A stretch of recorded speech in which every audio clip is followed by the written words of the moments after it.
International forum for promoting homeopathy द्वारा आयोजित इस दैनिक हिंदी वेबिनार श्रृंखला में मैं डॉक्टर नेहा कक्कड़ यहाँ पर उपस्थित सभी डॉक्टर्स का स्वागत करती हूँ। और आज का सेशन स्टार्ट करने से पहले हम अपनी रूटीन प्रेयर करेंगे।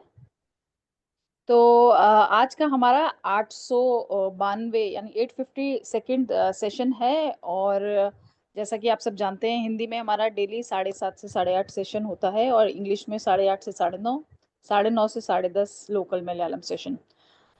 तो आज के जो हमारे गेस्ट स्पीकर हैं वे हमारे अपने रिस्पेक्टेड और हमारे मेंटोर और आईएफपीएच को एक नई ऊंचाई पे पहुंचाने वाले डॉक्टर मृदुल कुमार साहनी सर आज हमारे साथ अपना सेशन करेंगे। तो मैं सर का बहुत बहुत स्वागत करती हूँ। जैसा कि आप सब जानते हैं, doctor Sahni Sahni doctor B Sahni के सुपुत्र हैं और जो एक लीनिएज चली आ रही है होम्योपैथी के थ्रू हेयर ट्रांसमिशन, उसको कैरी फॉरवर्ड करने वाले एक लेगेसी है। इनके सुपुत्र डॉक्टर अमित साहनी भी एक थर्ड जनरेशन होम्योपैथ हैं। तो साहनी सर का बहुत बहुत स्वागत है। और आज का जो साहनी सर का टॉपिक है, साहनी सर नेशनल और इंटरनेशनल लेवल पे अक्लेम्ड होम्योपैथ हैं। काफी सारे आर्टिकल्स, रिसर्च, वेबिनार, सेमिनार सब जगह सर का प्रेजेंस है और एक गाइडिंग फोर्स है होम्योपैथ्स के लिए और होम्योपैथी को आगे ले जाने के लिए। तो आज का जो उनका सेशन है उसका टॉपिक है अध्यात्म और होम्योपैथी। अध्यात्म और होम्योपैथी का क्या आपस में संबंध है, उसके ऊपर डॉक्टर साहनी आज अपना सेशन शेयर करेंगे। तो सर प्लीज स्टार्ट कर सकते हैं। नेहा जी, मैं ये बिल्कुल सर, स्क्रीन विजिबल है और आप ऑडिबल भी हैं सर। हाँ जी। तो सभी को सुप्रभात, गुड इवनिंग एंड सभी को मृदुल मेरा आशीर्वाद। और साथियों, आज का विषय हम लोगों ने मैं विशेष अवसर पर लिया हूं, क्योंकि आज हमारे जो स्पीकर थे वो ज्वाइन नहीं कर पा रहे हैं। तो उनके जगह पर मैंने सोचा कि मैं क्या बोलूं। तब तक मुझे स्पिरिचुअलिटी एंड होम्योपैथी पर मुझे ध्यान आया और इस विषय को बहुत ही गंभीर विषय है और इस विषय के विषय में हम लोगों को जानकारी प्राप्त करनी चाहिए। साथियों, आप सभी को ज्ञात होगा इस स्पिरिचुअल ये इसको क्या कहते हैं, अध्यात्म को क्या कहा जाता है। अध्यात्म के विषय में आपके क्या क्या सोचते हैं, अध्यात्म क्या होता है। अध्यात्म के विषय में जब हम लोग सोचेंगे तो इसके इसकी क्या सार्थकता है और क्या है अध्यात्म, इसको जानने का प्रयास करना चाहिए। तो अध्यात्म, और आप स्टुअर्ट क्लोज को भी पढ़ेंगे, मैं होम्योपैथी के परिप्रेक्ष्य में ही सारी बातें करूंगा। अध्यात्म में और जो पूरे ब्रह्मांड को हम लोग दो भागों में बांटते हैं, दो स्तर पर देखते हैं। एक स्तर होता है ऐसा स्तर जो कि फिजिकल मटेरियल होता है, और दूसरा स्तर जो होता है उस मटेरियल से परे होता है। मटेरियल यानी कि भौतिकवाद। और एक होता है अध्यात्म। अध्यात्म का मतलब होता है जिसे हम लोग वो सूक्ष्म होता है, गहन होता है और व्यापक होता है, सभी जगह पर होता है, लेकिन मटेरियल सभी जगह पर नहीं होगा, है ना। और जो इसे आत्मा, परमात्मा, जीवन के उद्देश्य और मानव अस्तित्व के अर्थ से संबंधित है। और अध्यात्म का विभिन्न हम लोग अर्थों में लेते हैं, धार्मिक, दार्शनिक और आध्यात्मिक, है ना। धार्मिक, आध्यात्मिक और दार्शनिक रूप में लेते हैं। इसका हम लोग उपयोग कहाँ पर करते हैं, इसका पहलू क्या है। हमारा पहलू इसमें है आत्मज्ञान के लिए, अपनी जानकारी के लिए ध्यान, योग, प्रार्थना करते हैं। जीवन का उद्देश्य जानने के लिए, हमारा नैतिक मूल्य क्या है, इसको जानने के लिए हम लोग करते हैं। तो आइए आज हम लोग इसको देखेंगे। इन सारी बातों को जान करके और इन सारी बातों के साथ में हम लोग क्या लगाव। हमारा शरीर जो है वह एक भौतिक शरीर है। हम लोग जिसको देखते हैं, जो सामने में दिखलाई पड़ता है, वह दृश्य है। और उस दृश्य को के माध्यम से हम लोग बहुत चीज को नहीं देखते, लेकिन दो बात को हमको सोचना पड़ता है जब भी हम सोचते हैं। दो बातों को, एक कि हम जीवित हैं और मृत हैं। दो अवस्था में हमारा जीवन मिलता है, एक सजीव होता है, एक निर्जीव होता है। तो निर्जीव अवस्था में जब हम होते हैं तो निर्जीव अवस्था में हमारे पास में कोई हलचल नहीं होता है और सजीव अवस्था में हमारे पास में हलचल होता है। तो हलचल क्यों हो जाता है, अंदर में क्या हो जाता है और क्या बदलाव हो जाता है, इसको जानना हमारे लिए बहुत ही जरूरी होगी। कहते हैं कि we are not human beings having a spiritual experience, we are spiritual being having a human. कहते हैं कि हम लोग ह्यूमन बींग्स इसलिए नहीं है कि हमको स्पिरिचुअल एक्सपीरियंस, हम लोग स्पिरिचुअल बींग्स हैं जिससे कि हम लोग को ह्यूमन का, मनुष्य होने का आभास होता है। तो इतनी गहरी विषय है जिसको कि मैंने आज सोचा कि आप लोगों के साथ में शेयर करूंगा। और आज के इस प्रेजेंटेशंस में मैं आपको इसके विषय में introduction, spiritual foundation in Hahnemann's doctrine, spirituality का डिफिनेशंस और क्लिनिकल कॉन्टेक्स्ट होंगे, इंडिविजुअलाइजेशन एंड सोल्स एक्सप्रेशंस बताएंगे, और role of practitioners spiritual development की बात करेंगे, case studies with spiritual relevance की कुछ 2-4 केस की भी मैं चर्चा करूंगा, और कंप्लीमेंट्री स्पिरिचुअल प्रैक्टिस और एथिकल कंसिडरेशन और रिसर्च पर्सपेक्टिव और कंक्लूजन करूंगा। ठीक है ना। तो सारांश यह है कि होम्योपैथी और स्पिरिचुअलिटी आप एक दूसरे से ऐसे जुड़े हुए हैं जिसे कि हम लोग अलग नहीं कर सकते हैं, है ना। इसमें हमारे पास में फिजिकल सिम्टम्स भी होते हैं और मेंटल, इमोशनल और सोल लेवल के सिम्टम्स, यानी कि वाइटल सिम्टम्स। अगर पूरे जीवन को देख लीजिएगा तो हमारा एक भौतिक स्तर होता है, एक मानसिक स्तर होता है और एक आध्यात्मिक स्तर होता है। और हेनीमैन ने भी इसको बात को कहा है। Practice of homeopathy by doctor Hahnemann जो है सो स्पिरिचुअलिटी के नेचर को वाइटल फोर्स के कंसेप्ट को लेकर के ही किया। और होम्योपैथी दूसरे पैथी से इसलिए भिन्न है, दूसरे पैथी से इसलिए अलग है कि यह होम्योपैथी में जो मूल आधार है हमारा इलाज करने का, चाहे वह सजीव स्वस्थ अवस्था हो या निर्जीव या बीमार की अवस्था हो, दोनों में हम लोग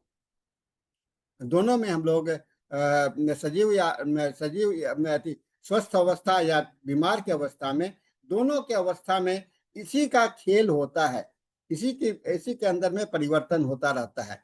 और इसी को जानने का प्रयास आज हम लोग करने जा रहे हैं। साथियों, होम्योपैथी अपने बचपन से ही, अपने प्रारंभिक काल से ही अन्य चिकित्सा पद्धतियों से बिल्कुल अलग रहा है। केवल एनाटॉमिकल स्ट्रक्चर्स के आधार पर नहीं रहा है, इसमें वाइटल डिस्टरबेंस को लेकर के वाइटल फोर्स का इफेक्टिंग क्या है, वाइटल फोर्स का इफेक्ट क्या है हमारे पूरे माइंड, बॉडी, स्पिरिट का, ये हम लोग इसमें अध्ययन करते रहे हैं। इसको आज हम लोग जानने का प्रयास करते हैं। ठीक है ना। Homeopathy from the inception has addressed the deeper layer of human suffering. Unlike conventional system that limits disease to anatomical or biochemical changes, homeopathy views disease as a disturbance in the life force. हम लोग क्या मानते हैं कि हमारे vital principal में गड़बड़ हो गया तो हम लोग बीमार पड़ गए, वाइटल प्रिंसिपल में हम बीमार पड़ गए तो हम लोग बीमार हो गए। और जब जितना आज के वर्तमान समय में ये जो पूरे ग्लोब में, पूरे वर्ल्ड में होलिस्टिक हीलिंग की बात चल रही है और स्पिरिचुअलिटी अब कोई नई बात नहीं रह गई है, और इसे लोग एक कंपोनेंट ऑफ इंटीग्रेटिव मेडिसिन के रूप में लेकर के चल रहे हैं। इसीलिए इसका अलाइनमेंट जो है सो होम्योपैथी के साथ में करके हम लोगों के लिए और भी महत्वपूर्ण हो जाता है। डॉक्टर हेनीमैन ने अपने 9th एफॉर्म को, आप सभी लोग अवलोकन कीजिए, आप लोग सभी को 9th एफॉर्म को से वह परिचित हैं। कहा कि 9th affirm, in the healthy condition of man, the spiritual vital force maintain a harmony of life. कहा कि हेल्दी कंडीशन में और डिजीज कंडीशन में क्या हो जाता है, यही वाइटल प्रिंसिपल जो है तो हमारा डिस्टर्ब हो जाता है और हम लोग हम लोग बीमार पड़ जाते हैं। ये अलाइनमेंट है, स्पिरिचुअल अलाइनमेंट ही है जो कि हम लोगों को बीमार करता है। और ये हम बहुत सारा समय में आप देखते होंगे, बहुत समय में हम लोग देखते हैं कि बिना किसी, हम लोग बीमार पड़ गए, कोई लक्षण नहीं मिल रहा है, लेकिन डॉक्टर के पास में जाते हैं, लोग कहते हैं कि इनको तो कोई बीमारी नहीं है, लेकिन पेशेंट में तो सफरिंग है। तो सफरिंग कहाँ है? सफरिंग एक वाइटल लेवल पर है, वाइटल प्लेन पर है, मेंटल प्लेन पर है। और मेंटल जो है सो रिप्रेजेंटेटिव होता है वाइटल वाइटल का, और बॉडी जो होता है उसका वाहन होता है। यानी कि बॉडी, शरीर जो होता है उसका वाहन है, और वह उसको आगे की ओर ले जा स्पिरिचुअल फाउंडेशन। वाइटल फोर्स क्या है? The Prince spiritual in essence. यानी कि एक ऐसा है, सूक्ष्म है, जो कि एक डिरेंज्ड हो जाता है इंटरनल फैक्टर से या एक्सटर्नल फैक्टर से, दोनों इंटरनल फैक्टर और एक्सटर्नल फैक्टर से डिरेंज्ड हो जाता है, और ये हमारे अंदर में गड़बड़ियां होती हैं। और होम्योपैथिक मेडिसिन का गोल क्या होता है? It is not just to relieve the physical symptoms, but to restore the spiritual equilibrium of the patient. Now, ये दो बात हमारे पास में आता है। हम लोग तो ये सोचना चाहिए, दो बातें हमारे सामने में आता है कि हम क्योर करना और वेलनेस करना। आज के समय में क्योर शब्द बहुत सीमित हो गया है। आराम रहना, ठीक रहना एक मामूली सी बात है, लक्षण से मुक्त हो जाना मामूली सी बात है, लेकिन दर्द से मुक्त हो जाना मामूली सी बात होता है। लेकिन दर्द नहीं रहते हुए भी हम स्वस्थ अपने को महसूस नहीं करते हैं, तो इसको हम लोग वेलनेस नहीं करते, हम लोग ठीक नहीं है। तो ये क्यों हो रहा है? क्योंकि हम लोग वाइटल प्लेन पर हम लोग ठीक नहीं है। तो हमारा जो उद्देश्य है, होम्योपैथिक मेडिसिन का उद्देश्य है कि हम लोगों को फिजिकल सिम्टम्स को ही केवल खत्म ना करें, मानसिक लक्षण को ही केवल नहीं खत्म करें, बल्कि हमारा स्पिरिचुअल संतुलन को बनाए, जिससे कि हम लोग अपने आप को स्वस्थ महसूस करें। वाइटल फोर्स किसके कहते हैं? स्पिरिचुअल एंटिटी के रूप में कहा गया है। वाइटल फोर्स ही एक स्पिरिचुअल, जो मैंने कहा ना कि ये डायनेमिक है, ये अदृश्य है।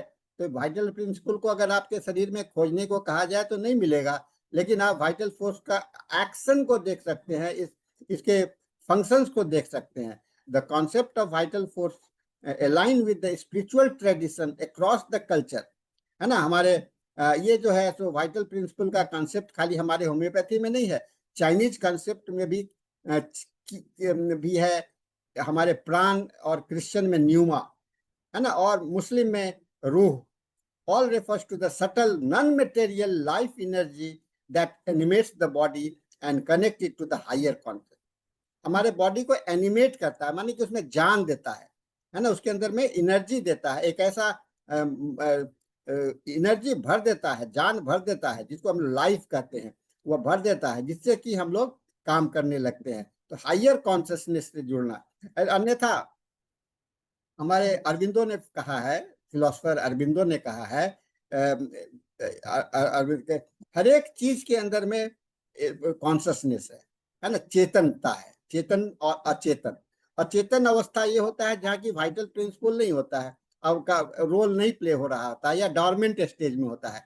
लेकिन चेतन अवस्था में हम लोग तो अरविंदो ने कहा है कि ये consciousness is embedded in every element of this planet।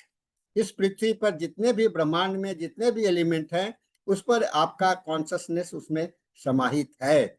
हाँ, ये है कि जागरूक अवस्था में है, या डॉर्मेंट स्टेज में है, या एक्टिव स्टेज में है, या स्लीपिंग मोड में है। इस चीज को हम लोगों को ध्यान में रखना चाहिए, ठीक है ना। और माइज्म को क्या कहते हैं? डॉक्टर हेनीमैन ने इसी का विपरीत शब्द लाया, माइज्म। माइज्म को हम लोग कहते हैं कि ये एक माइज्मा थ्योरी है, और माइज्मा थ्योरी केवल डॉक्टर हेनीमैन की देन नहीं है। ये हिप्पोक्रेट्स के जमाने में भी माइज्मा कहा कि दूषित हो जाना, है ना, दूषित हो जाना। और कहते हैं कि हम लोग जब तक दूषित नहीं होंगे, प्रदूषित नहीं होंगे, पॉल्यूटेड नहीं होंगे, तो हम लोग तब तक हम लोग स्वस्थ रहेंगे। लेकिन जब इस माइज्मा जो है सो स्पिरिचुअल डिस्टॉर्शन लाएगा, माने स्पिरिट में आपका बदलाव लाएगा, विकृति लाएगा, तो आप बीमार पड़ जाओगे। तो ये से कहा कि, और इसको हेनीमैन ने अपने, और हेनीमैन को भी समझने में 12 साल लग गए थे। आप सभी सब जानते होंगे कि हेनीमैन ने इमीडिएटली ऑर्गेन ऑफ मेडिसिन में वाइटल प्रिंसिपल के साथ में माइज्मा को नहीं लाया, ये माइज्मा को बाद में लाया, 12 साल के बाद में लाया।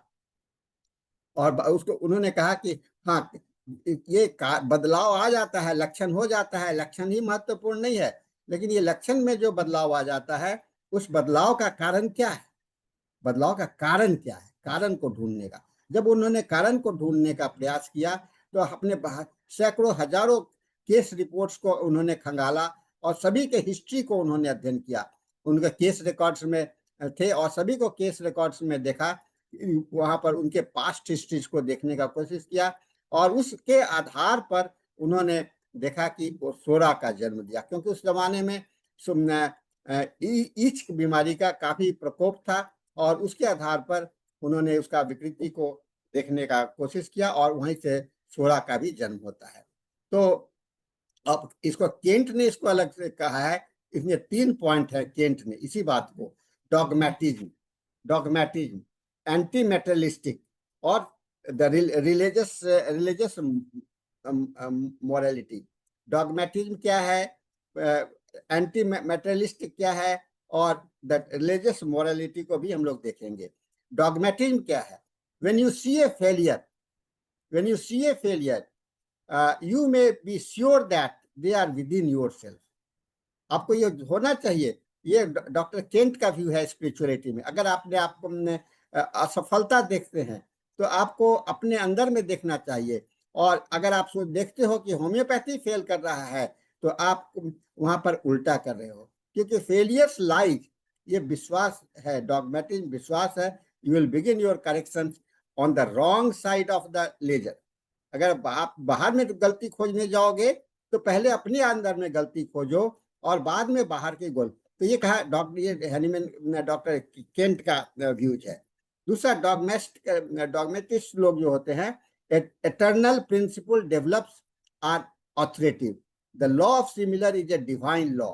डॉक्टर केंट ने कहा डिवाइन लॉ है, and as soon as you have accepted the law of similar, so ये मैं सारा कोट कर रहा हूँ आपको डॉक्टर केंट के लेक्चर से, as soon as you are accepted the law of similar, so soon have you accepted the providence with the law of the order.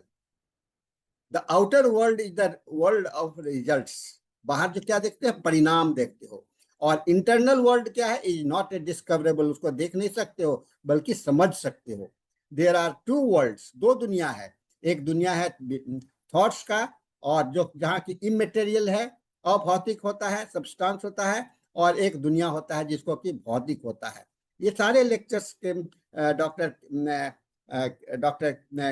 Kent ने लिखा, there is a inner most for everything that exist और outer most. सबसे ज्यादा चीज बाहर में हो चाहे ना हो, लेकिन अंदर में तो वह जरूर से व्यापित होता है। The whole tone of throughout the Kent lecture is instantly dogmatic, inflexible और डिक्टेटोरियल। हम लोग कह सकते हैं कि एकदम उन्होंने डिक्टेटर के जैसा इस बात को कहा, डिक्टेटर के बात को कहा कि अगर हैनीमैन के प्रिंसिपल को आप नहीं समझोगे, नहीं इस पे स्टार्ट करोगे, तो you can not practice homeopathy. देखिए बड़ा अच्छा लाइन लिखा है, homeopathic principle when known are plain, simple and easily comprehensible, है ना, ये आपको ऑर्गेनन में लिखा है। जो प्रिंसिपल है वो इजीली कंप्रहेंसिबल है, और hormone between the opinion of the men of science, the Hahnemann has given the principle which we can study and advance upon. It is law which governs the world and not the matter of the opinion or hypothesis. आपकी परिकल्पना से, आपका किसी दृष्टिकोण से ये दुनिया नहीं चलती है, दुनिया चलती है आपके अंदर की भावनाओं से। कहा कि ये लॉ जो होते हैं फिक्स्ड होते हैं, बदलते नहीं है, है ना, वो लॉ हमेशा एम्पेरिकल होते हैं, जैसे कि ग्रेविटेशनल लॉ है, इस पर कोई भी अगर मगर की बात नहीं होती है, ये हमेशा होना ही होना है। दूसरा है एंटी मेटेरियलिस्ट, जो कि और इस केंट ने कहा, केंट कहा the doctrines have no business whatever to be down in the sphere looking for the cause of the disease but should correct the vital principle. सारी बातों का समरी यही है, डाउन द स्वेट्स, आप अपने करेक्ट करो और आप ठीक हो जाओ। करेक्ट करना हमारे लिए बहुत ही आवश्यक है। एंटी मेटेरियलिस्टिक व्यू फिर केंट का है the tendency of the human mind. अब देखिए हमारा हमारा दृष्टिकोण क्या होता है, हम लोग क्या चाहते हैं कि हमारा जो टेंडेंसी जो होता है, हम लोग हमेशा चाहते हैं कि हम लोग जो दिखलाई पड़े उसको देखें, है ना, विजिबिलिटी की। लेकिन और जब तक नहीं देखते हैं तो हम लोग विश्वास नहीं करते हैं। और आपको ज्ञात होगा कि बैक्टीरिया का थ्योरी भी जब तक उन्होंने बैक्टीरिया नहीं देख लिया तब तक नहीं जाना कि बीमार होता है। मॉलिक्यूलर थ्योरी भी इसी बात पर आया और इतने भी पागलपन का हो जाता है और लोग मानने लगे कि बैक्टीरिया माइक्रोब्स यही कारण है रोग का। लेकिन ये बहुत ही, कहा डॉक्टर केंट कहते हैं, ये बहुत ही एक्सीडिंगली डेंजरस है, बहुत ही खतरनाक है। क्योंकि जो बैक्टीरिया वायरसेस कोई कब आता है, ये एक सफाई करता है ना, स्कैवेंजर्स हैं, जो कि मरने के बाद में जब वहां पर कोई विकृति होती है तो वहां पर उसको खाने के लिए वहां पर पैदा होते हैं, है ना। पहले जैसे आम के पेड़ पर आम फलता है तो फलने पकने के बाद में तो कीड़े आते हैं। कीड़े क्या पहले से है वहां पर? नहीं नहीं, कीड़े जब पक जाते हैं, जब वह उसका विकृति शुरू होता है तब कीड़े आते हैं। माने विकृति तो पहले शुरू हो गया और वह सड़ना शुरू हो गया और उसके बाद में कीड़े आते हैं। तो माइक्रोब को डिजीज का कारण नहीं कर सकते हैं, ऐसा डॉक्टर केंट ने कहा। फिर टेंडेंसी ऑफ द ह्यूमन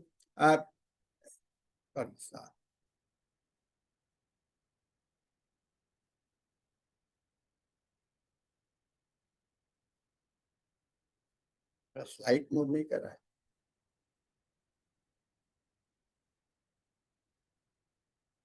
हाँ, it is not from external things, बाहर से कोई बीमार नहीं करता है, अपने अंदर से ही होता है। Save the life of the patient first and don't worry about the bacteria. छोड़ दो, है ना, बैक्टीरिया है नहीं है, अपने आप खत्म हो जाएगा। देयर इज इंसैनिटी, कहते हैं ये पागलपन है साइंस का, वर्तमान साइंस का, जो कि यह मानते हैं कि बैक्टीरिया है और एंटी बैक्टीरियल मेडिसिन देते हैं। एंटी बायोटिक्स का जन्म हुआ और एंटी बैक्टीरियल मेडिसिन जो है तो कहते हैं कि ये बैक्टीरिया तो इनोसेंट है, इसका कोई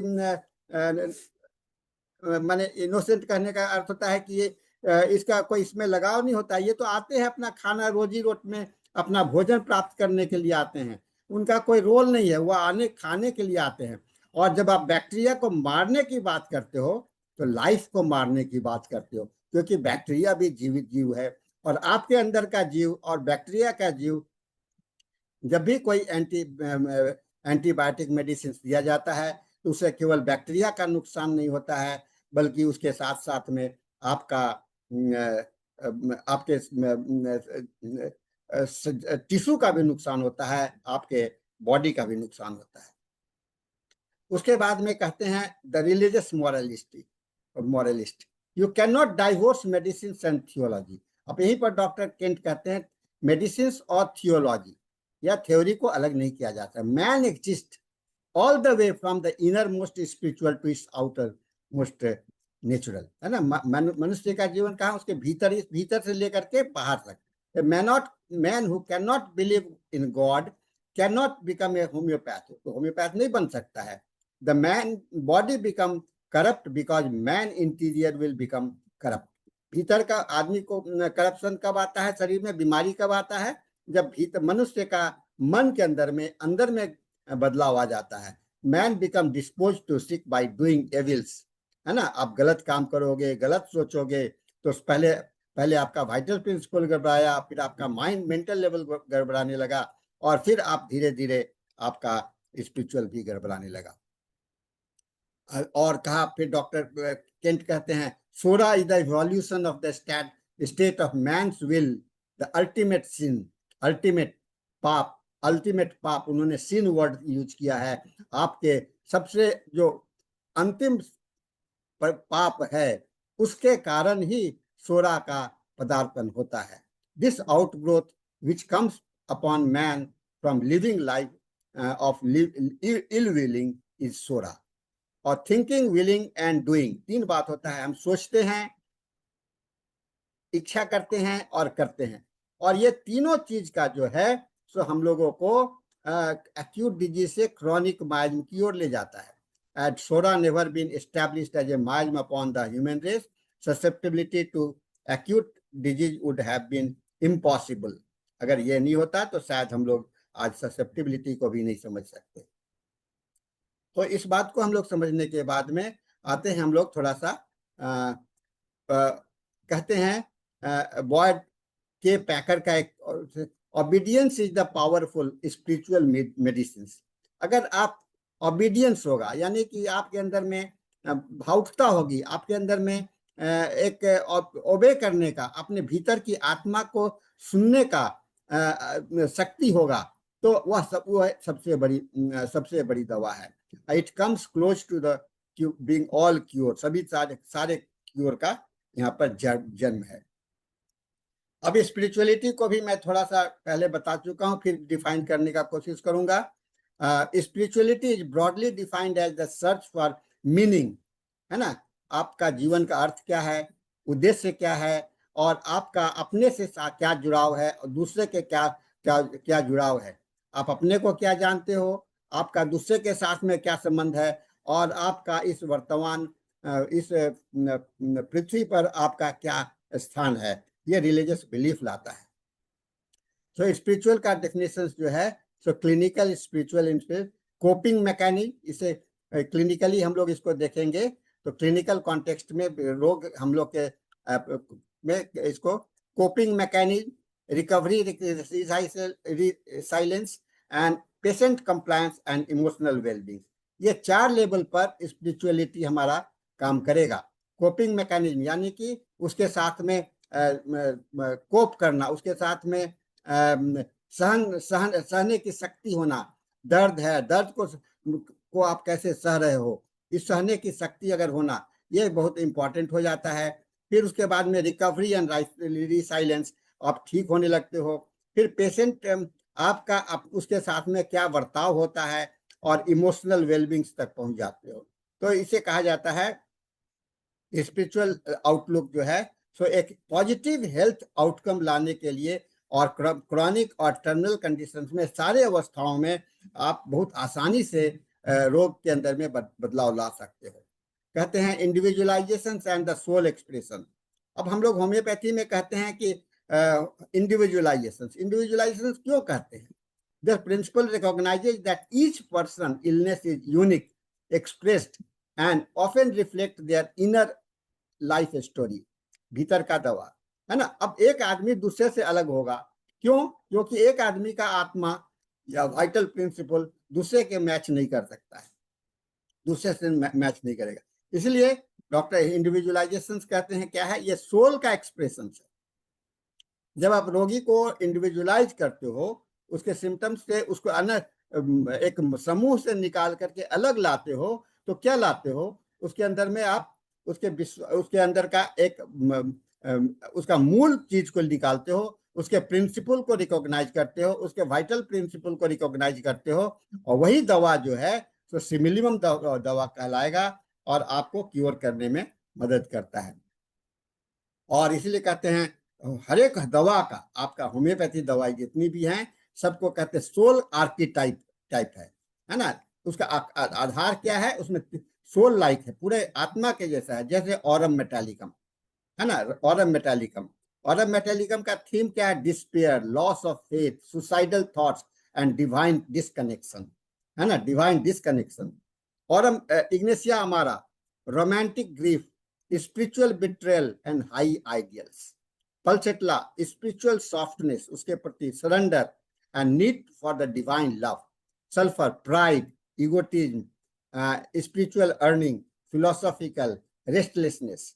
ये बातें हमको दवा को समझने के लिए भी हमको देखना पड़ेगा. हमारा दवा जो है तो केवल मटेरियल मेडिसिन नहीं है ना. हर एक दवा का एक के अंदर में एक सोल है ना. हर एक दवा का सोल है, और जब तक उस सोल को पकड़ के नहीं पकड़ोगे तो आप ऑरम मेटालिकम को यूज नहीं कर सकते हो, इग्नेशिया को यूज नहीं कर सकते हो. केवल यही कि सदमा लग गया तो आप ये करोगे, तो नहीं.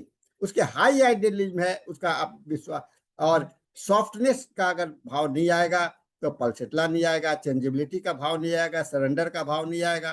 तो पल्सेटला नहीं आएगा।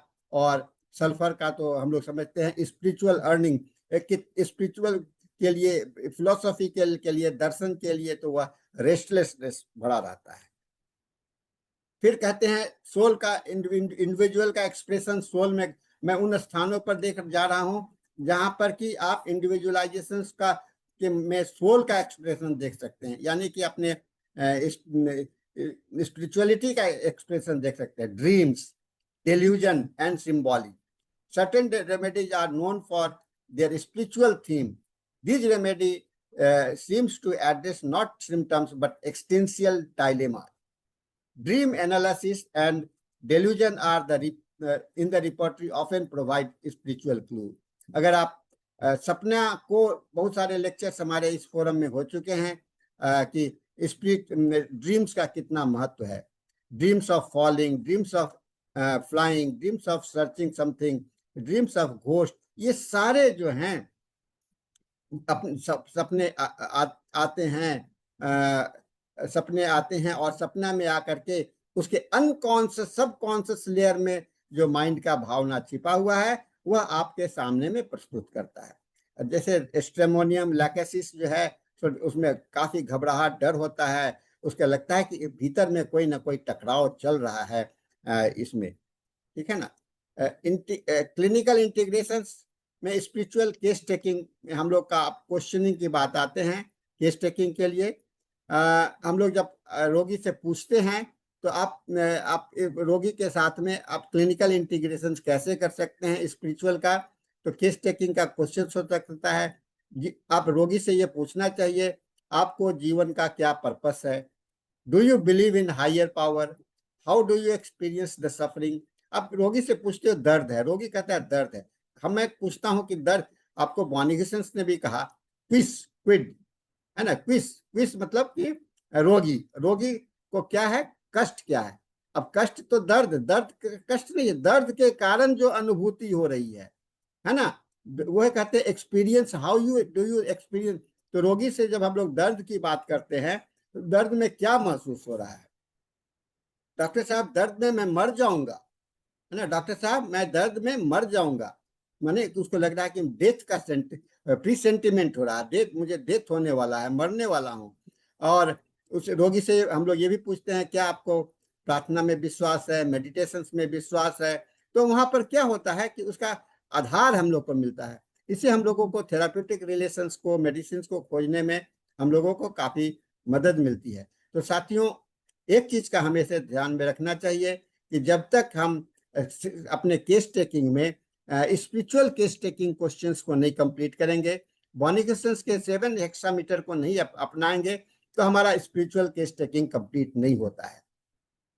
दर्द होता है, दर्द क्यों होता है, कैसे होता है, उसे क्या अनुभूति होती है, ये 3 है।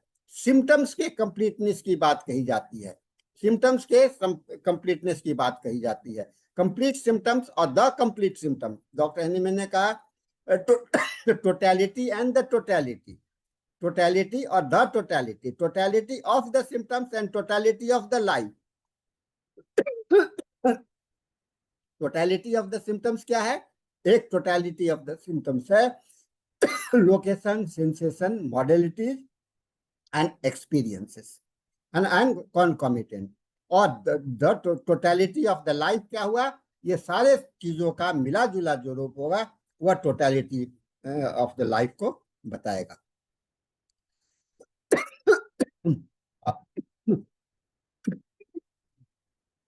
अब हम होम्योपैथ को क्या होना चाहिए? हमको इम्पैथेटिक होना चाहिए, रोगी के साथ में भावुकता में नहीं बढ़ना चाहिए। रोगी जब बैठा हुआ है तो उसके साथ में इंट्यूटिव होना पड़ेगा, है ना, उसके साथ में आपको काफी हम्बल होना पड़ेगा, बहुत विश्वास करना पड़ेगा, और पूरा ध्यान जो है सो आपको केंद्रित होना चाहिए। रोगी जब आपके सामने बैठा हुआ है तो रोगी के भावनाओं में आप बह जाएंगे, उसके कष्ट के साथ में आपको भी अगर कष्ट होने लगता है तो क्या होगा? आप उसके लक्षण को नहीं देख पाइएगा, इंट्यूटिव, उसको क्या होने वाला है सामने में देख करके उसका आभास नहीं हो पाएगा, तो आप उसको रोगी को नहीं समझ। और रोगी के साथ में आप अगर हम्बल नहीं होंगे, बहुत ही जागरूक उसके साथ में काफी माइल्ड नहीं होंगे, उसके साथ में बहुत सम्मान के साथ में नहीं देखेंगे, प्यार के साथ में नहीं देखेंगे, तो आपको समझ में नहीं आएगा। तो ये हम लोगों को क्वालिटी को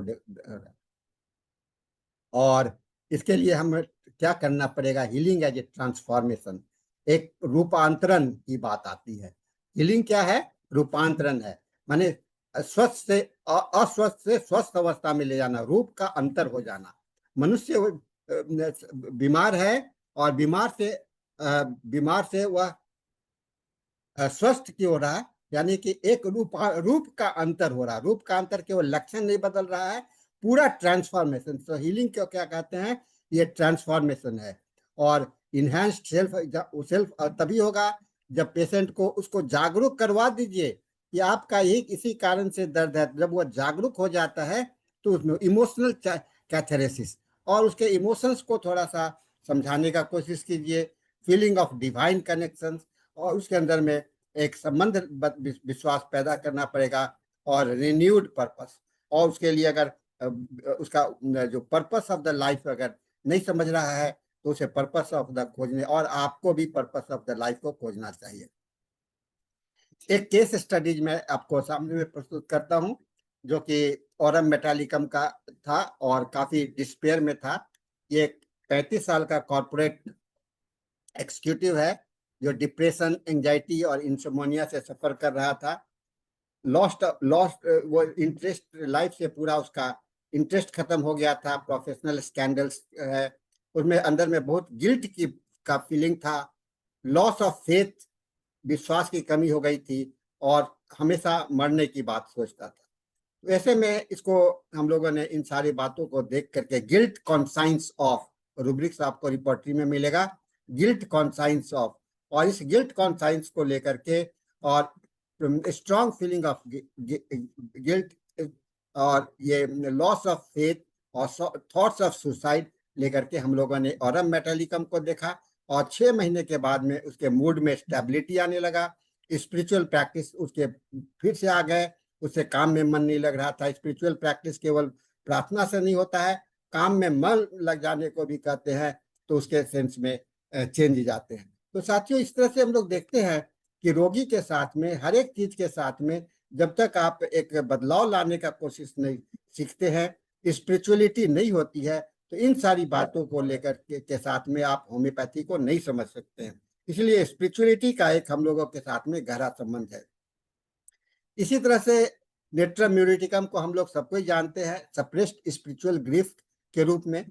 26 साल की महिला थी और उसके अपने पति के मरने के बाद में काफी दुख था, और उसके आपसे बात नहीं कर, लेकिन काफी बात करने के बाद में कुछ हम लोगों को वो उसको अपने आप को अकेला कर ली थी, और धीरे धीरे उसके सर में दर्द होने लगा, और दर्द की गोलियां खाती रही, दर्द का गोलियां खाती रही हमेशा, और सभी चीज से, काम से उसका इंटरेस्ट जो है तो प्रार्थना में, सभी चीज से अलग हो गया। अब ये नेट्रम्यूर में का लक्षण था। नेट्रम्यूर का एक 1M दिया गया, ग्रेजुअली इमोशनल थ्रो ऑकर्ड, धीरे धीरे उसके बदलाव आने लगे, और उसका री engagement in the spiritual community, और धीरे धीरे उसका माइग्रेन भी समाप्त हो गया। तो माइग्रेन इसलिए नहीं समाप्त हुआ कि नेट्रम्यूर दिया गया, माइग्रेन इसलिए समाप्त हुआ कि उसके अंदर का ग्रीफ फीलिंग को और आपने रिवाइव कर दिया, क्लियर कर दिया, और उसके कारण वहां पर वह ठीक हो गया। तो इस तरह से बदलाव लाना जरूरी है। एक दूसरा केस और मैं बताना चाहूंगा, carcinosin in self denial and spiritual conflict. Carcinosin के विषय में हम लोग क्या जानते हैं? कार्सिनोसिन अपने आप को स्वीकार नहीं करता है, अपने आप को खाता है, अपने आप को खाता है। आइए इस रोगी में हम लोग इसको देखते हैं। एक 42 साल का व्यक्ति है, केयर गिवर, मैंने लोगों को सेवा करता है। उसको फाइब्रोमैल्जिया था, पेट मसल्स वगैरह में पेन थे, क्रॉनिक फैटिक था, और सी वाज कॉन्स्टेंटली सर्व, सभी को मदद करते रहती, जैसे नर्स टाइप की थी। हर डिजायर और अपने बचपन से लेकर के रिलीजियस बिलीफ भी था उसको काफी। लेकिन ये सारे डिस्कनेक्ट हो गए। दर्द, सारा दिमाग जो है तो कहाँ हो गया, दर्द में सीमित हो गया। और दर्द में सीमित हो जाने के कारण हम लोग उसको वो अपने आप को भूल गई कि हमारा क्या उद्देश्य, मैं क्या हूँ। सेल्फ डिनायल है ना, वो सेल्फ डिनायल। तो यहाँ पर कार्सिनोसिन का 1 mg दिया गया, और करीब करीब 1 महीना के बाद में उसको अपने को वह समझने लगी, और अब उसके सारे दर्द भी धीरे धीरे है। यानी कि कहने का मतलब है, जब तक उसके दर्द को गायब करने के लिए आप रस्टॉक्स और बेलाडोना ये सब देते रहिएगा तो नहीं चलेगा। उसको देने के लिए आपको उसके दर्द के कारण को जाना पड़ेगा, और यहाँ पर आपको स्पिरिचुअलिटी का सहारा मिलता है। कॉम्प्लीमेंट्री स्पिरिचुअल प्रैक्टिस, इसके साथ में हम लोग जो स्पिरिचुअल प्रैक्टिस के साथ में रोगी को और चिकित्सक को करना चाहिए मेडिटेशंस, है ना। प्रैक्टिशनर्स हम लोग को इंटीग्रेट करना चाहिए। रोगी को मेडिटेशंस की बात करनी चाहिए to increase the inner clarity and perception, prayer as a healing force और support, and spiritual counselling to help the patient explore believes. These do not interfere with the homeopathic principle but enhance the receptivity of the remedy. तो साथियों, इस चीज को, spirituality को अगर आप अलग करते हो, आप होम्योपैथी के साथ में लेकर के नहीं चलते हो, आपको कभी भी होम्योपैथी का उपयोग सही ढंग से नहीं कर सकोगे। और होम्योपैथी का उपयोग करने के लिए हम लोगों को सही ढंग से समझने के लिए हम लोगों के लिए आवश्यक है कि हम लोग स्पिरिचुअलिटी को समझे। कहते हैं, डॉक्टर केंट की बात को बार बार मैं दोहराता हूँ, physicians who do not believe in the God, who do not believe in the spirituality, he cannot practice homeopathy. खास करके मेडिसिन की बात तो छोड़ दो, मेडिसिन की बात को, मेडिसिन को जो भौतिक मेडिसिन है वहां करने के लिए आपको स्पिरिचुअलिटी का जरूरत नहीं है। दर्द हो रहा है तो दर्द की दवाई दे दो, कोई ऑर्गन बढ़ गया है तो उसको काट के निकाल दो, और कहीं पर कोई है तो वहां से बॉडी से रिप्लेस कर दो। ये दोनों चीज का साथ समाधान करना होगा। तो हमें आपको स्पिरिचुअलिटी में जाना पड़ेगा। और आप अपने मेट्रिया मेडिका को उठा करके देख लीजिए, अपनी मेट्रिया मेडिका को। और अगर कोई मेडिसिन में जहाँ की आपको मेंटल सिम्टम्स नहीं मिलता है, आप समझ लीजिए कि वह मेडिसिन अधूरा है ना, वह मेडिसिन अधूरा है। आपके मेट्रिया मेडिका में हजारों दवाइयां हैं, और हर एक दवा के साथ में मेंटल सिम्टम्स, स्पिरिचुअल सिम्टम्स है जुड़ा हुआ। मेट्रिया मेडिका को पढ़ने के लिए भी आपको स्पिरिचुअल को समझना पड़ेगा। मेट्रिया मेडिका को पढ़ने के लिए ऑर्गेनन का समावेश करना पड़ेगा, तब जा करके आप मेट्रिया मेडिका को भी पढ़ सकते हो। मेट्रिया मेडिका को, और मेट्रिया मेडिका को समझने के लिए केवल दर्द हो रहा है, बढ़ रहा है, घट रहा है, इससे नहीं होता है। दर्द क्यों हो रहा है, कैसे हो रहा है, उसके साथ में मेंटल इमोशंस क्या जुड़ा हुआ है, उसके साथ में इच्छा क्या जुड़ा हुआ है, उसके साथ में विल्स क्या, मॉडलिटीज क्या जुड़ा हुआ है, इस सारी बातों को जानना पड़ता है। इसलिए सिम्टम्स जो है सो कंप्लीटनेस तभी होता है जब हम सारी बातों को जानते हैं, सारी बातों का अध्ययन करते हैं, सारी बातों को लेकर के चलते हैं, तो हम लोग ये होते हैं।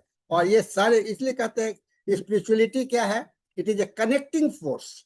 एक कनेक्टिंग फोर्स है, क्या चीज का, आपके जीवन के सारे होने वाले उपयोगिता का, जीवन में क्या क्या हो रहा है, आप सारे का टोटलिटी ऑफ द लाइफ को समझने के लिए, टोटलिटी ऑफ द लाइफ को समझने के लिए आपको स्पिरिचुअलिटी को समझना जरूरी होता है।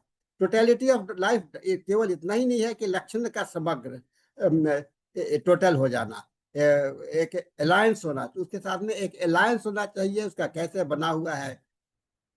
कहते हैं कि तो अगर आपको एनाटॉमी का अध्ययन करना हो और आपको केवल आपको स्केलेटन दे दिया जाए और स्केलेटन को एक बॉक्स में रखा हुआ है, तो क्या आप उसमें मनुष्य को देख के अंदर चीज को समझ जाएंगे? नहीं समझेंगे। उसका एक आकार होना चाहिए, उसका शेप होना चाहिए, उसका साइज होना चाहिए, उसके अंदर में उसका मोशन होना चाहिए। और मोशन जब भी होगा, गति तब भी होगा। इसीलिए कहा स्पिरिचुअलिटी, है ना। स्पिरिचुअलिटी क्या चीज देता है आपको? जीवन में मोशन देता है, गति प्रदान करता है। और यह गति जो है तो हम लोगों का काफी महत्वपूर्ण होता है। अगर गति नहीं है तो you are a dead person. अगर गति है, मोशन है, तो आपके अंदर में आप लाइव हो। और कहते हैं कि रोगी तब तक जीवित रहता है जब तक उसके अंदर में मोशन होता है, चलता है। एक पेशेंट होता है जो कि अनकॉन्शियस है, पूरी तरह से वह उसके अंदर में गति नहीं है, एकदम एक लगता हुआ कि डेड बॉडी के जैसा पड़ा हुआ है। लेकिन ध्यान से अगर उस रोगी में देखिएगा, क्योंकि वह मरा नहीं है, डेड नहीं हुआ है, तो उसके बाद भी उसके शरीर में कहीं ना कहीं आपको गति दिखलाई पड़ेगा। मैं ऐसे रोगी को कई एक बार देखता हूँ। एक बार मैं अपने हॉस्पिटल में आईसीयू में देखा, एक पेशेंट अनकॉन्शियस पड़ा हुआ था इस ब्रेन हेमरेज के बाद में, और उसके आंखें की पुतली जो है सो वह बार बार ऊपर नीचे हो रहे थे, है ना, आंखें की पुतली, आंख की पुतली। तो सब कुछ नहीं है, वो अति चल रहा, पैर की उंगलियों में थरथराहट होना, आप कहीं ना कहीं पर तो आप उसमें हलचल दिखलाई पड़ता है। इसलिए कहते हैं कि अगर आप स्पिरिचुअल सिम्टम्स, स्पिरिचुअलिटी का आभास होगा, तो आपको इस बात की जानकारी होगी कि इस पेशेंट में गतिशीलता, जब तक गतिशीलता है, और डिजीज होने का मतलब क्या होता है, गतिशीलता जो है, मोशन जो है सो विकृत हो गया है, वो मोशन में थोड़ा सा बदलाव आ गया है। तो उस बदलाव को देखने के लिए आपको प्रयास करना होगा, जिससे कि आप दवा का चुनाव कर सके। दवा का चुनाव इसलिए नहीं हो पाएगा कि आपने उसके मोशन को देखने का ध्यान नहीं किया। अनकॉन्शियस पेशेंट है, क्या दे दवा दे डॉक्टर साहब, आपको समझ में नहीं आएगा, क्योंकि बोल भी नहीं सकता है, आपको कारण भी नहीं पता चला है। अगर हेड इंजरी हुआ और उसके कारण वह बेहोश पड़ा हुआ है, तो क्या आपको समझ में आएगा? अर्निका दे दोगे ठीक हो जाएगा? नहीं होगा। आपको वहां पर उसके बॉडी के हलचल को देखोगे, तब जाकर के आपको वहां पर दिखलाई पड़ेगा। और मैं ऐसे अनकॉन्शियस पेशेंट के साथ में ऐसा मैंने देखा है। दूसरी बात मैं कहूंगा, डेल्यूजन। अब डेल्यूजन और रियलिटी में क्या फर्क है? डेल्यूजन आपका भ्रमित है, यानी कि आपके अंदर में एक भ्रम का भाव भरा हुआ है। और भ्रम क्या है? ये आपका रियलिटी से अलग, अपने आप को अलग समझ रहे हो। और कभी कभी जो स्पिरिट डेल्यूजन को लोग रियल मान के चलते हैं। रोगी कहता है अरे ये हो रहा है, मुझे हेलुसिनेशन हो रहा है ना, आपका हेलुसिनेशन एंड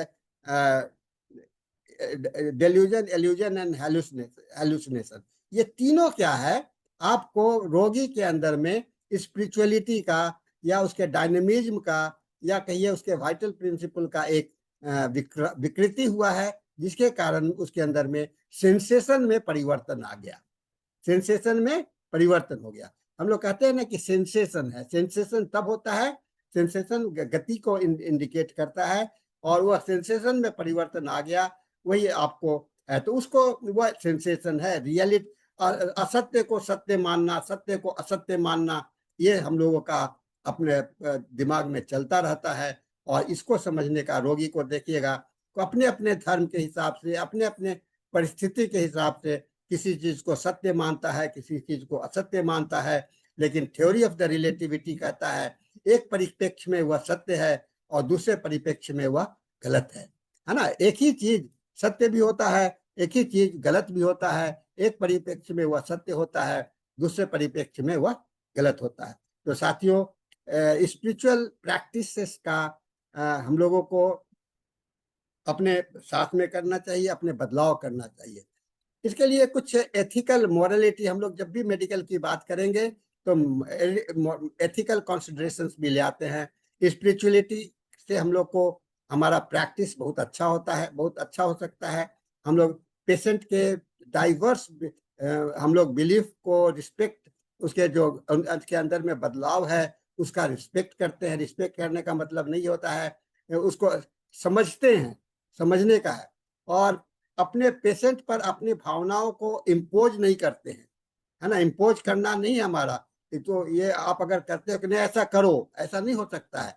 हम तंबाकू पीते हैं, सिगरेट पीते हैं, आप कहोगे कि पीना छोड़ दो, आपके पीने से नहीं छूटेगा। दवा खाना छोड़ दो, दवा खाने से नहीं छूटेगा। दवा खाने से सिगरेट की आदत नहीं छोड़ेगी जब तक उसके अंदर में अंतरात्मा में परिवर्तन नहीं आएगा। तो ये इसीलिए आपको अपना प्रोफेशनल बाउंड्रीज मेंटेन करते हुए स्पिरिचुअलिटी को, इस बातों को है, और ensure informed consent when using a spiritual tools. एक बात का हमेशा ध्यान में रखिए, पेशेंट के सहमति के बिना, पेशेंट के सहमति के बिना किसी भी चीज का आप उपयोग ना करें। उसको समझा करके, अगर पेशेंट नहीं है तो उसके गार्जियंस से सहमति प्राप्त कर लें। यह आपका एथिकल कंसिडरेशन कहता है। बिना सहमति के आप उसके साथ में कुछ भी नहीं कर सकते हैं। सीसीटीवी भी लगा करके आप नहीं देख सकते हैं। लोग, रोगी को नहीं तो जानकारी हो, लेकिन रोगी के अटेंडेंट को मालूम होना चाहिए कि आपके क्लिनिक में सीसीटीवी लगा हुआ है और वहां पर उसको है। आप सीसीटीवी लगाते हो उसको जानकारी प्राप्त करने के लिए, उसको रिव्यू करने के लिए, लेकिन उसको करने के लिए आपको कॉन्सेंट का जरूरत होता है, इन्फॉर्म्ड कॉन्सेंट का जरूरत होता है। तो मैंने सारे चीज को इसी बात को क्या, इसका कुछ रिसर्च पर्सपेक्टिव है। हम लोग challenging in quantity, growing interest of spiritual dimension, medical literatures बहुत सारे आ रहे हैं। एक बेल एआर का 2004 में आर्टिकल पब्लिश हुआ था, healing relationship and vital force, है ना। उसी तरह से कोथन 2009 में एक पब्लिश हुआ है, स्पिरिचुअल डायमेंशंस ऑफ होम्योपैथी। ये जॉन्स डब्ल्यू ने 2001 में लिखा है, आर्टिकल है ये सब, spirituality and medicine interface. The qualitative studies on homeopathy and spirituality remain separate, but qualitative evidence supports transformative experience in patient receiving individualized remedy. तो कहा कि qualitative, not it is not the quantity, it is the quality. And quality आपको कैसे समझते हैं? With the spirituality. Quality आप spirituality से आता है और quantity आपको भौतिक मटेरियल से आता है। तो दोनों चीज का सामंजस्य है, वही हमारा होम्योपैथी बनता है। तो संक्षेप में हम लोग ये कह सकते हैं, spirituality and homeopathy are deeply intertwined, एक दूसरे से जुड़ा हुआ है और दोनों में एक संपूर्णता का बोध होता है। स्पिरिचुअलिटी हमको संपूर्णता बताता है और होम्योपैथी में भी आप कहते हो कि हम टोटलिटी ऑफ सिम्टम्स की बात करते हैं और इनर हार्मोनी की बात करते हैं, alignment of the higher order of the consciousness. कहा 9th फल में, for the highest purpose of the life. फल नंबर 9 में आप कहते हो for the highest purpose of our life, हमारे जीवन के सबसे उच्च आदर्श के लिए हमारा जीवन है। और उच्च आदर्श क्या है? उच्च आदर्श क्या है? अपने आप को मेंटेन करना, अपने आप के स्थिति को बैलेंस बनाए रखना। और for the patient the journey of healing often becomes spiritual pilgrimage. कहते हैं अगर रोगी के अंदर में यह भाव हो जाए, ये हीलिंग जो है तो एक जर्नी है और एक स्पिरिचुअल का एक यात्रा है। तो होम्योपैथिक प्रैक्टिशनर्स बिकम स्केयर्ड, इसलिए होम्योपैथी का जो है केवल आर्ट नहीं है, कंपैशन है, इंट्यूशन है, रेवरेंस है for the mystery of life. कहते man is the unknown, man is the unknown, yes man is the unknown because we know ourselves but we can not know others. दूसरे को नहीं जानते हैं। और इस बिखरे हुए दुनिया में जहाँ की स्पिरिचुअलिटी को नेग्लेक्ट किया जा रहा है मेडिसिन में, वहां पर होम्योपैथी जो है तो आपको एक ऑनर के रूप में एक सभी को एकत्रित करने का है। तो आने वाला युग और आ रहा है, धीरे धीरे होम्योपैथी की लोकप्रियता बढ़ती जा रही है और लोकप्रियता बढ़ने के साथ में हम लोगों को अपना प्रदर्शन भी बढ़ने को हम लोग देखने को मिल रहा है। तो ये हम लोगों का दायित्व हो जाता है कि हम लोग अपने आप को एक अच्छे ढंग से हम लोग अपने आप को प्रस्तुत करें। ये बहुत सारे रेफरेंस है जो कि आप देखेंगे, मैं इसकी जिक्र नहीं करूंगा। और we are all connected to each other biologically, to the earth chemically, to the rest of the universe atomically, है ना। अपने एक दूसरे से हम लोग जुड़े हुए हैं बायोलॉजी के माध्यम से, अर्थ से जुड़े हुए हैं केमिस्ट्री के माध्यम से, और पूरे दुनिया से एटॉम के रूप से हम लोग को जुड़े हुए हैं। तो थैंक यू वेरी मच। और इसके साथ में हमारा ये सेशन समाप्त होता है। हम लोग आप लोगों को मैं समझता हूँ कि आप इसको कुछ समझ हम लोग बताने का मैंने कुछ प्रयास किया है, वो सफल होगा। हमारे पास में समय की सीमा है। मैं हम लोगों के पास जी कुछ हाँ मिनट जी बचे हैं, चर्चा कर सकते हैं। नेहा कक्कड़ जी, आप हाँ हैंड जी रेज की हैं। सानी सर ने हाँ जी सानी सर ने एक बहुत ही इम्पोर्टेंट टॉपिक पे आज प्रेजेंटेशन दिया, स्पिरिचुअलिटी। और जैसा कि सहानी सर ने कहा कि उसमें डॉक्टर केंट ने, डॉक्टर हेनेमैन ने भी ये जतलाया है कि homeopath should believe in God और in spirituality to practice homeopathy. Homeopathy practice करने के लिए आपको स्पिरिट में जो हम कहते हैं वाइटल फोर्स, जो डायनामिक है, जो डायनामिक्स है, उसमें बिलीव करना, उसको मानना एक बहुत अहम वो है। डॉक्टर हेनेमैन जो 250 साल पहले उन्होंने ये कॉन्सेप्ट इंट्रोड्यूस किया था वाइटल फोर्स का, होम्योपैथी का, माइन्यूट डोजेस का और डायनेमिक डोजेस का। डायनेमिक जो वो था, और ये तब उन्होंने कहा था जब ऐसा इरा था जब आ, जो मॉडर्न साइंस है वो सिर्फ क्रूड और मटेरियल बेसिस ऑफ डिजीज पे काम करती थी, मटेरियल डिजीज पे, बेसिस ऑफ डिजीज पे, और मटेरियल बेसिस ऑफ ड्रग्स पे भी। और उस टाइम पे डॉक्टर हेनमैन ने ये स्पिरिट लाइक या डायनेमिक वाइटल फोर्स और उसका कंसेप्ट किया था। और ये हमारे वेदों में हर जगह मेंशन है कि जो भगवान का तत्व है, सूक्ष्म तत्व है, सब अति सूक्ष्म तत्व है, हम उसको देख नहीं सकते, लेकिन वो महसूस किया जाता है, जो हमारे ऋषियों ने अपनी मेडिटेशन में और उसमें महसूस किया था। तो उस चीज को ही का होम्योपैथी एक, हम कह सकते हैं, एक नया पार्ट है, एक नया आयाम है, जिसको हम बेसिस लेके अपनी प्रैक्टिस को आगे बढ़ा सकते हैं। क्योंकि अगर हम उस स्पिरिट को नहीं समझेंगे, उस स्पिरिट डायनेमिक फोर्स को हम नहीं समझेंगे, तो हम होम्योपैथी को भी नहीं समझ सकते हैं। उस डायनेमिक फोर्स को समझना, उस सूक्ष्म फोर्स का समझना, फिर सूक्ष्म से भी नेक्स्ट लेवल आता है हमारी साइकिक बॉडी, जिसे हम कहते हैं, जो हमारा मेंटल बॉडी जो होती है, या जिसे हम ऑरा, जिसका ऑरा बनता है इलेक्ट्रोमैग्नेटिक फोर्स से, वो भी एक तरीके की सूक्ष्म एनर्जी है। तो उस इलेक्ट्रोमैग्नेटिक फील्ड पे होम्योपैथिक मेडिसिन काम करती है, जो हमें नेकेड आई से नहीं दिखती है। तो सारा जो होम्योपैथी है वो बेस्ड ही सूक्ष्म जगत पे खाली है। मॉडरेटर बोलते रहे। हाँ खाली। हाँ जी, डॉक्टर अनुराग त्रिपाठी भी सर कह रहे हैं कि ये बहुत डॉक्टर कुछ व्यक्त नहीं कर पाते हैं। हाँ जी सर। राम प्रवेश हैंड रेज किए हुए हैं। हाँ जी, हाँ जी सर। हाँ हाँ thank you doctor Neha Kakkar, कुछ हाँ बोलने जी का सर। मौका देना चाहिए लोगों को। बहुत बधाई हो, बहुत बढ़िया अध्यात्म होम्योपैथी ने जो सब दिया बहुत अच्छा दिया। हमारा होम्योपैथिक भी साइंस कहती है कि बीमारी के कारण सूक्ष्म है, जो है होम्योपैथिक दवाई सूक्ष्म है। हम्म, हमारा अध्यात्म भी कहता है, राम चरितमानस में तुलसीदास भी लिखे हैं, जिनके दुख पारी करूंगा वो दिन आपकी आवाज साफ नहीं आ रही है। नहीं बहुत हुआ। आपकी आवाज साफ चलो नहीं आ रही है, थोड़ा सा वॉइस क्लियर नहीं है आपकी। सुनो सुनो, चरितमानस में कहा सर गया नेटवर्क प्रॉब्लम है शायद। सुनो सर। हेलो आपकी आवाज साफ नहीं है राम प्रवेश जी, सर, आवाज साफ नहीं है। आवाज आवाज हेलो आवाज साफ नहीं है। क्या रही है आप? Hello sir. हाँ बोलिए, समय समाप्त, हाँ थोड़ा जल्दी समाप्त हाँ, कीजिए। हमारे होम्योपैथिक शास्त्र भी अदृश्य है, सूक्ष्म है, वाइटल फोर्स भी सूक्ष्म है, होम्योपैथिक दवाई भी सूक्ष्म है, बीमारी के कारण भी सूक्ष्म है, क्रोध है, लोभ है, काम है, सदमा है, एंजाइटी है, यह सूक्ष्म राम है। प्रवेश जी, तो आप अध्यात्म शास्त्र में अपने भी अपने बोला गया है, अपने रामचरितमानस में, सुनो तातम मानस रोगा जिनते दुख पावई सब लोग, आप अपने सीमा को समाप्त कीजिए। कर मूला डॉक्टर राम प्रवेश जी, पुनि सर उपजई राम बा। हेलो परवेश मैं सर, सर टाइम की लिमिट हो गई है, इंग्लिश सेशन का अच्छा, टाइम हो रहा है। नहीं नहीं हाँ ठीक जी है सर। बहुत। हाँ हाँ जी सर। नेहा जी, समय हाँ आप जी। क्लोज कर देंगे हम लोग।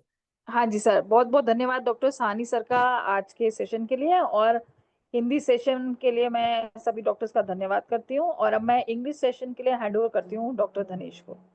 Thank you.